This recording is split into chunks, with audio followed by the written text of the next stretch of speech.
بسم اللہ الرحمن الرحیم۔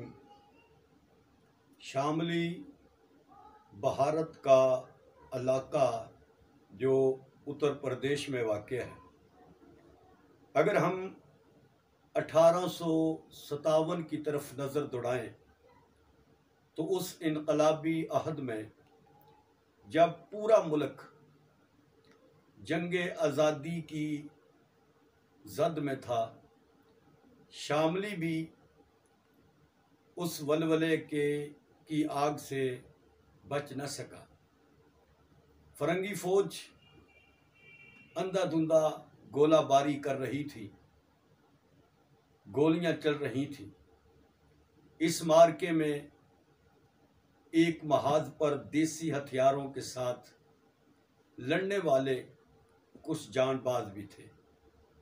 ان جان بازوں میں ایک 25 سالہ جوان بھی تھا جو نہایت دلیری کے ساتھ میدان جنگ میں ڈٹا ہوا تھا۔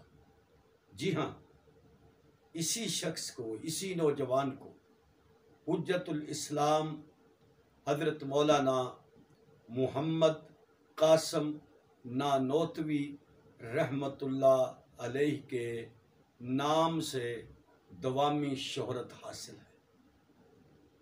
برطانوی ایسٹ انڈیا کمپنی کو 1600 عیسوی میں جب ملکہ الزبتھ اول کے زمانے میں ہندوستان کے ساتھ تجارت کرنے کا پروانہ ملا تو یہ تجارتی کمپنی آہستہ آہستہ ہندوستان میں اپنا اثر و رسوخ بڑھاتی رہی، اور پھر یہ اثر و رسوخ اتنا بڑا کہ اس نے بہت سارے علاقے اپنے قبضے میں کر لے۔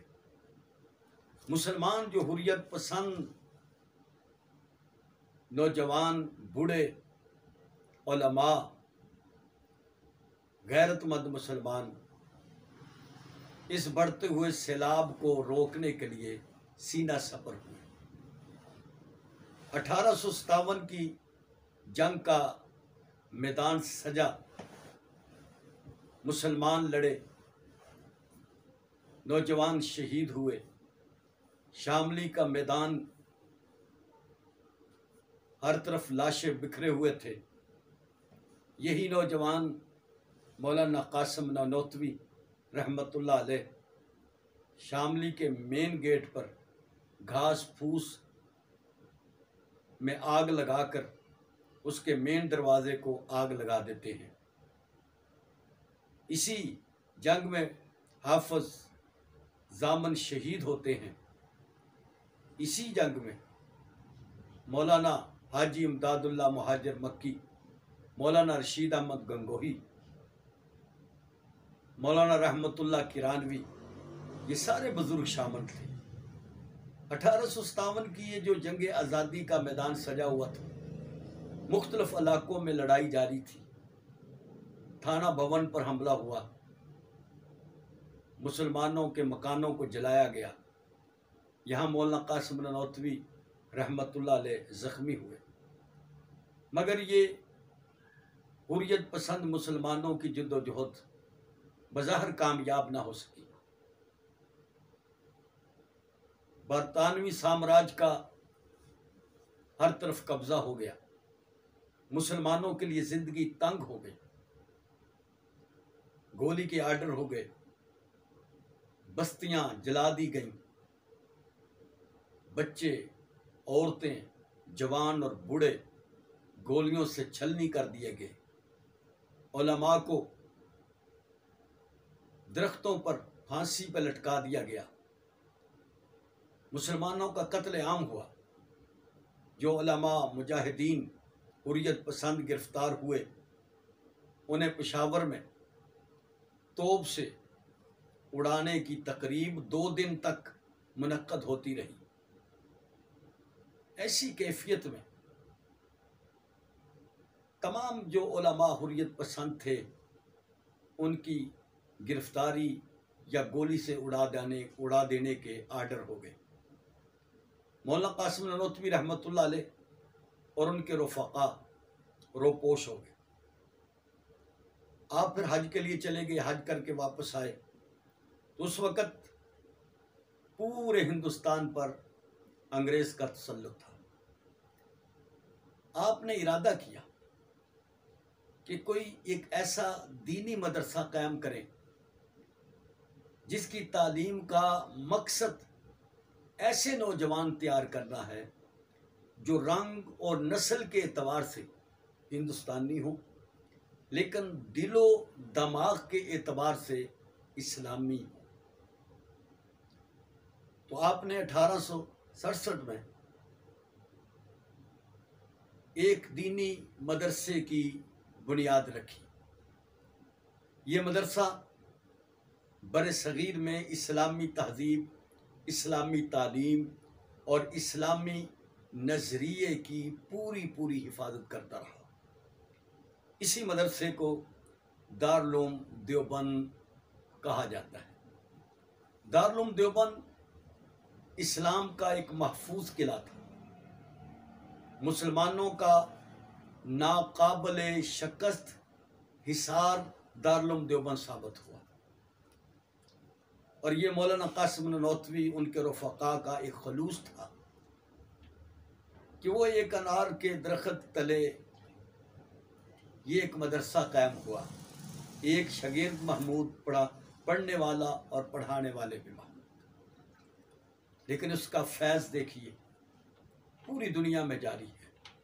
یہ علماء کی وہ قربانیاں ہیں۔ جب دارالعلوم دیوبند کی بنیاد رکھی گئی تو حاجی امداد اللہ مہاجر مکی رحمۃ اللہ علیہ، وہ کیونکہ مکہ المکرمہ چلے گئے تھے، انہیں خبر دی گئی کہ ہم نے ہندوستان میں ایک مدرسے کی بنیاد رکھی ہے۔ تو آپ نے فرمایا کہ تم لوگوں نے ایک مدرسے کی بنیاد رکھی ہے، یہ کہہ رہے ہو، اور تمہیں پتہ نہیں ہے کہ کتنیاں پیشانیاں اوقات سحر میں سر بسجود ہو کر گڑ گڑاتی رہی ہیں کہ اللہ ہندوستان میں بقائے اسلام اور تحفظ علم کا کوئی ذریعہ پیدا کر دے۔ یہ مدرسہ انہی سحر گاہی دعاؤں کا ثمر ہے۔ مولانا قاسم نانوتوی رحمۃ اللہ علیہ، اللہ پاک نے آپ کو علم، عمل اور عشق مصطفیٰ عطا فرمایا تھا۔ نبی کریم صلی اللہ علیہ وسلم سے اتنی محبت کہ جب مدینہ المنورہ جاتے تو دور سے اپنی جوتیاں اتار لیتے، اور وہ پتھریلے راستے اور گرم و تپتے ہوا راہ، اس پر اپنے پاؤں رکھ کر مدینے کی طرف جاتے۔ پوچھا حضرت آپ ننگے پاؤں اتنا سفر، پاؤں زخمی؟ فرماتے ہیں میں ڈرتا ہوں کہیں میری جوتی اس مقام پر نہ آ جائے جہاں پر حضور کے قدم لگے ہوں۔ یہ عقیدت تھی نبی کریم صلی اللہ علیہ وسلم کی ذات اقدس سے، اور اتنی محبت۔ ہندوستان میں سبز جوتا پہننے کا بڑا رواج تھا، کسی نے آپ کو سبز جوتا دے دیا، آپ نے اس کو سنبھال کے رکھا، تو کچھ عرصے بعد اس نے کہا حضرت آپ کو میں نے ایک جوتا دیا تھا، آپ نے پہنا نہیں۔ آپ نے فرمایا بھائی میں جب اس جوتے کو دیکھتا ہوں تو اس کا رنگ حضور کے گنبد خضرا کے ساتھ نظر آتا ہے، تو میرا دل نہیں کرتا کہ اس رنگ کو میں اپنے قدموں کے نیچے پہنوں۔ اتنی عقیدت اور محبت تھی حضرت مولانا قاسم نانوتوی رحمۃ اللہ علیہ، اور یہی لوگ حقیقتاً رسول کریم صلی اللہ علیہ وسلم کے سچے عاشق تھے، جنہوں نے ہر مرحلے میں، ہر موقع میں، ہر تنگی میں، ہر پریشانی میں، ہر دکھ میں اللہ کے دین کا تحفظ کیا تھا۔